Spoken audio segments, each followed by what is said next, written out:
Well, how did this turn to this in the space of an hour?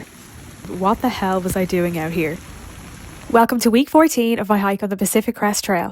We started the week by crossing Donoghue Pass. It ended up being a short day, not by choice, but because we misjudged the camping restrictions at Tuolumne Meadows and had to stop earlier than expected. The following day we passed through Yosemite again, doing our very best to ignore the very strong temptation to drop down into the valley for a proper meal. Instead, we pushed on and rewarded ourselves with a swim at Tuolumne Falls.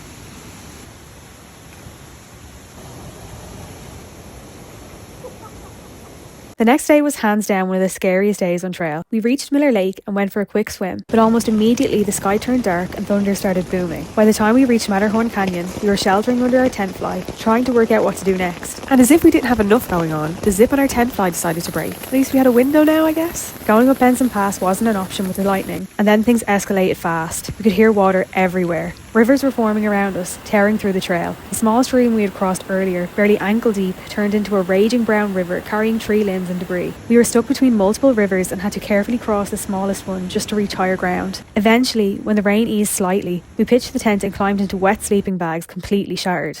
The next morning, we waited for the sun to rise so that we could get all of our gear dry. Not long into the day, we started finding dead fish scattered along the trail where the river had flooded. It was strange, sobering, and a clear reminder of how intense the storm had really been. The days after were quieter, but still tough. Lots of climbing in the blasting sun and battling relentless mosquitoes. A few days later, we reached a milestone I sometimes doubted I'd ever reach: 1,000 miles. But I would walk 500 miles and I would walk 500 more just to be the man who walks 1,000 miles to fall down at your door.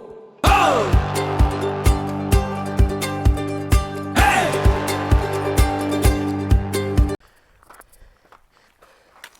Camping on a ridge overlooking the Sierra, watching the peaks glow pink and orange, felt like the perfect way to end the week. See you next week.